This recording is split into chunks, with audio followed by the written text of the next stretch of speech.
My name's Jonathan Skinner.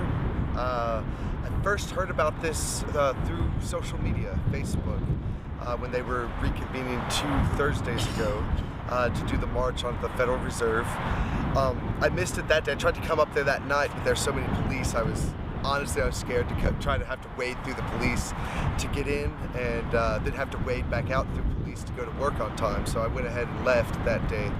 I officially came out here my first day on Sunday, which was their first day here at City Hall in Dallas, Texas. And I wanted to see what was going on. I sat around and talked with people, heard everybody's stories, and everything that I heard resonated with what was going on in my heart. I personally have been upset with the way things have been going for years. You see injustice, you see greed, you see corruption, and you can't do anything about it. You just have to sit back, and then they say you get a voice by voting, but yet the people I voted for are still not doing what I feel that they should be doing. It seems to me that when we vote for a elected official, that they come in and then do what the lobbyists tell them to do and what the corporations are paying them to do. They're not doing what the people want. They're not speaking for the people. They're speaking for the money. And that is wrong. That is not we the people. That's we the corporations. That's we with money. That's not us that are being represented. Nobody represents me in Congress. No president has represented my ideals while they've sat in office. And that's got to end. The people matter. The people have a voice. We are here for a reason, and we're here to be able to have a future for ourselves. I have a young daughter, 7 years old. Looking at right now, she doesn't have a future. I want a future for my daughter. I want a future for her children. I want more people to be able to afford basic needs. It seems for me, I'm always choosing between groceries or rent. Am I choosing between medical bills or groceries? Everything piles up.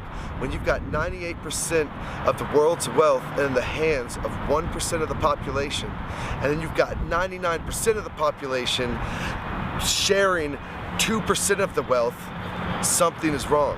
Something is wrong. Something needs to be changed. I don't know how, what legislation needs to be passed or any of this. All I know is that there's a problem, and I believe that these people whose job it is to solve problems need to get in here and solve some problems instead of ignoring us and ignoring what's happening and pretending like everything's okay. So. I hear that. I saw a bumper sticker that said, if voting could change anything, it would be illegal. Kind of reminded me of what you're talking about, so I definitely agree with you. Very, very true. If voting could change anything, and I agree with what you're saying, because that's one of my nephews sitting over there, right there. And to the people, this would be my next question. They say, well, what are these people protesting? I don't get it. They're a bunch of hippies. They're kids with trust funds.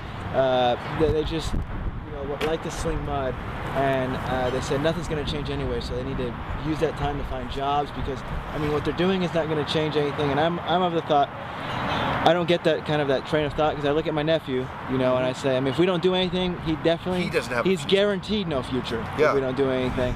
He might have no future, but I'd rather say, hey, we did something. Yeah. So what would you say? The best way to put that in a parable would be, we're playing a massive game of musical chairs. We got 100 people playing the game of musical chairs, but we only have one seat. So, once that music stops, you got 100 people fighting for one seat, and only one of them gets to sit down. And the rest of us have to sit here and stand up and be like, well, I don't have a seat. So it is ridiculous. Everybody's going to have a different answer, what they think the biggest problem is, or what they really need to, end corporate personhood, end the wars, bring that money home, invest in our children's futures. What would you like to see change, in your lifetime? I would like to see a political party that represents the people and not the corporations. A political party specifically based upon not doing what the lobbyists want them to do. I would like this movement to affect the coming election in the same way that the Tea Party is changing the Republican elections. I would like this to be an issue on ballot, that when we actually get a chance to vote, that ending lobbyists, ending corporate greed, re-regulating the banks instead of deregulating them. You know, I would want someone to stand up for these values, because these values are right. These values are good, and this is what the people want. And they're not listening to the people. And you look all over the world, you can't say that we don't, you know, this is just a small portion of people. You look at New York, you look at Spain, you look at China, you look at Canada, you look all over cities all over the US. In Texas, I can think of 6 occupations right now. We are the 99%. It's not just some small fringe group on the edge that's upset with the way things are going. There are a lot of people who are upset. There are a lot of people who are being hurt. I love the sign I saw the other day that said, "Why is my life a bitch? Because you won't tax the rich." I think that kind of sums that up.